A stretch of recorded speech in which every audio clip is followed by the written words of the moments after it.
Today I'm joined by Nick Turner, Senior High Performance Team Manager for the eventing squad, and we're here at the National Sports Campus where Nick's going to tell us a little bit about the squad and how he came to name the squad. Nick, you've just named the squad for 2015. Tell us first of all who's on the squad and how have you come to make that decision? So the riders we have are, firstly, is Claire Abbott with Euro Prince. She did a very good job last year. She won the CCI 3-star in Ballon-Denisk. Aoife Clark with Fenya's Elegance. She was the highest placed rider out in World Equestrian Games. So it's great to have her on board. Also Fraser Duffy, newly recruited to the squad.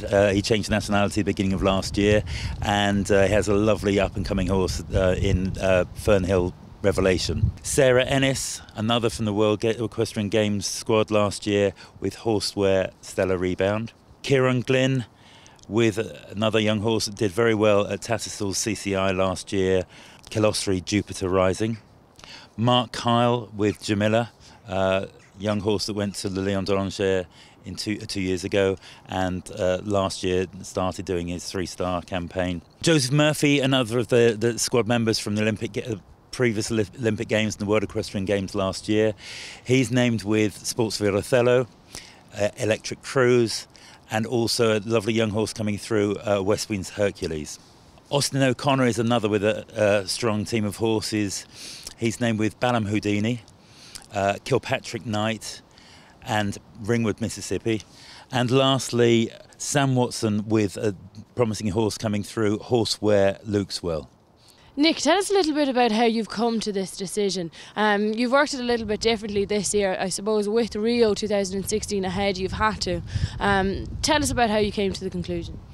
Conclusion is looking really at horses that are with a little bit of longevity and looking and planning ahead. We've got to invest and resources into young horses coming through. So we've looked at the horses up to about 14 years old with good form or potential form. So we're looking at the development, those young horses that have already shown promise at 3-star level, which will be campaigning this year at 3-star, ready for their qualifications for Rio. And looking forward to the European Championships in Blair this year, what is your plan for the European Championships? Will you be putting forward the best team possible? Will you be saving some horses with Rio in sight? Tell us a little bit about the game plan. I think the game plan for the European Championships at Blair Castle in September would be, we've got to keep an open mind because it's very different. The terrain, the climate and the going there will be very different to what we have in Rio. So we've got to be mindful of looking after some of the young up-and-coming horses and not burning them out too early.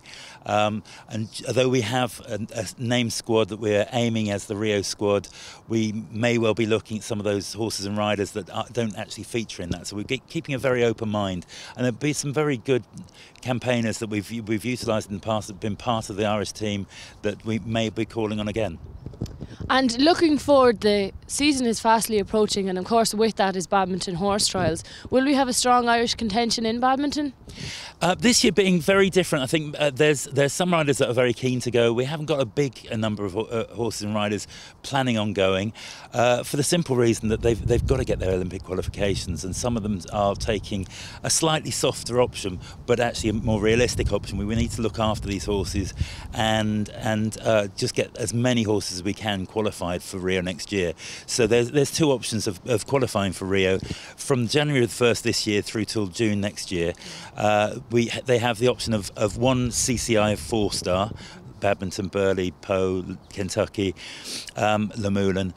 But the other way is by going a CCI 3-star and CIC 3-star routes. So they have two qualifications to do, which is way within the capabilities of most of those horses and riders named. So it's just making sure that we keep hold of these horses and look after them as much as possible. And just for the folks at home, although we did qualify a team at the World Equestrian Games last year, we also now need to qualify horses to have the correct minimum eligibility requirements for the Olympics. Am I correct? That's absolutely right. So it's a whole new season now. So from the January the 1st this year was the beginnings of the Olympic qualification cycle. So it doesn't matter whether horses are qualified to run at 4-star level, top championship level, they still need to be qualified for the Olympic Games. So they have to horses and riders need to be looking at that that qualification system. Okay, thanks a million for chatting to us, Nick, and best of luck for the 2015 season. Thanks very much. We're really looking forward to it.